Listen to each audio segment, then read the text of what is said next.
Alright, now it's time to get practical with backseat gunnery.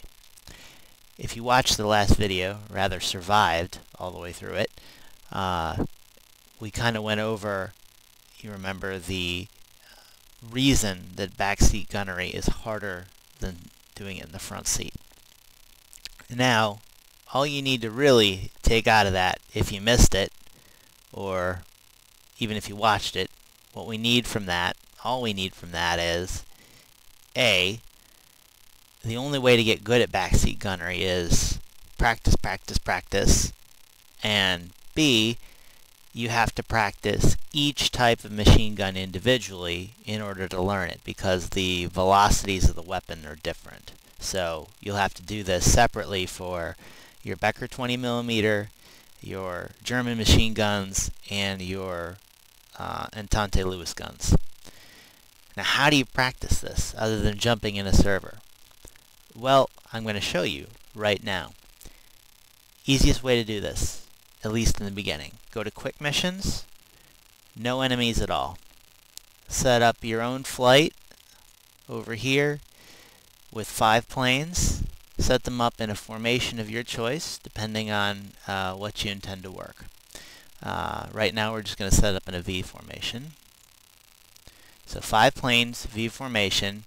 It doesn't matter what plane you choose either. Go ahead and choose Ace as far as the AI. That might help them, save them rather. Your plane doesn't really matter as long as it has, if you're doing German, a German weapon in the back. You know, you're doing Entente, you need a Entente weapon in the back. It's really simple. So right now, just because, hey, why not, we'll take the Brandenburg W12s. Now all we're going to do is start the mission.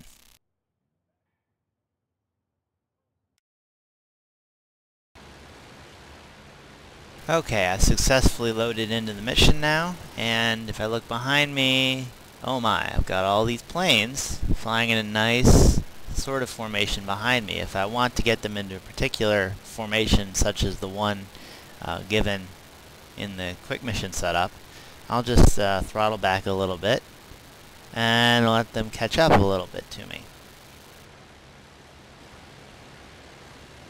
So, what better way to practice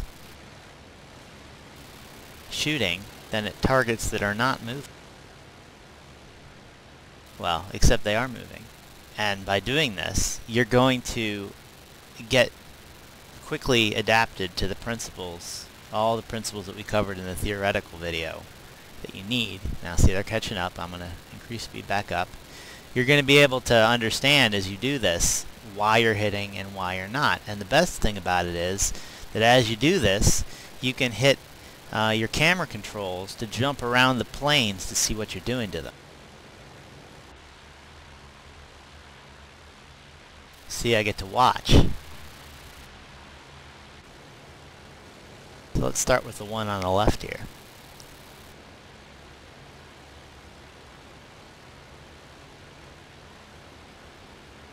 Now, I want to make another quick point. It doesn't matter how far zoomed in you are. Being zoomed in doesn't make you more accurate. You're just as accurate all the way zoomed out. I like to put myself somewhere in the middle, 3 or 6 ticks back if you have a mouse that clicks. The reason for that is because it gives you a blend between situational awareness and being able to see where the tracers are going better. If you zoom all the way in, you have really low situational awareness as far as what's going on around. And also the tracers, because of the bullet dispersion on these guns, makes it look like your tracers are going nowhere near the plane. They are, but it's just it's a visual effect that I don't like. So I'm going to zoom myself out here a little bit and open fire and start seeing what it does. So if I aim for the upper wing right here,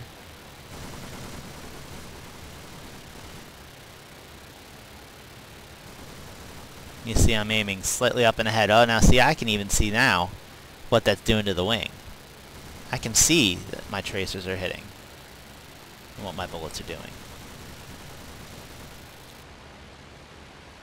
Another thing you can do, real easy, just record it. Record it and play it back and see how you did. So see, he's diving out of formation, and that's a perfect opportunity to try to get some extra shots in with a video and then go back and record how you did. Now, this is fairly easy with a V formation because, you know, they're only so far away from me. But when you set them up in column or on left or right, the distance that they're out is much farther, which makes aiming, of course, more difficult. But if you can get these targets when they're essentially as stationary as can be relative to your plane, then it makes dealing with excessive movement in an actual dogfight a lot easier. So let's take this one over on the left now that's farther away. So I should aim a little farther forward to cover for his forward movement speed and see what that does.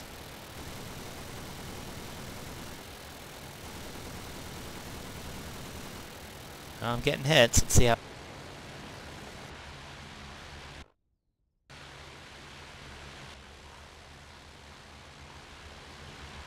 Oh, got some hits right on the engine there. You'll see the marks on it.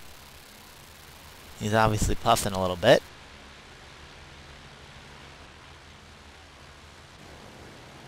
So if I want to aim higher, I'll just increase my aim. Up. See what... Is that going to give me a wing? Yeah, that's my drum. Loading timeout.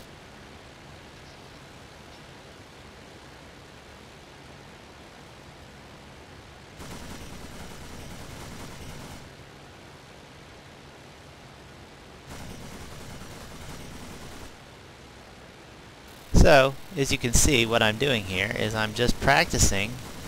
Now you can see I did get some hits on the upper wing before. Now he's coming across. This is perfect. This is exactly what occurs in a dogfight. So when he's going down like that, practice shooting at him and see whether you're hitting him when he's turning and moving. I just hit my tail. Good job. Oh, and I just wanted to make one quick assurance. Since it's quick mission, the Kaiser will never know. Your secret's safe. Happy practicing.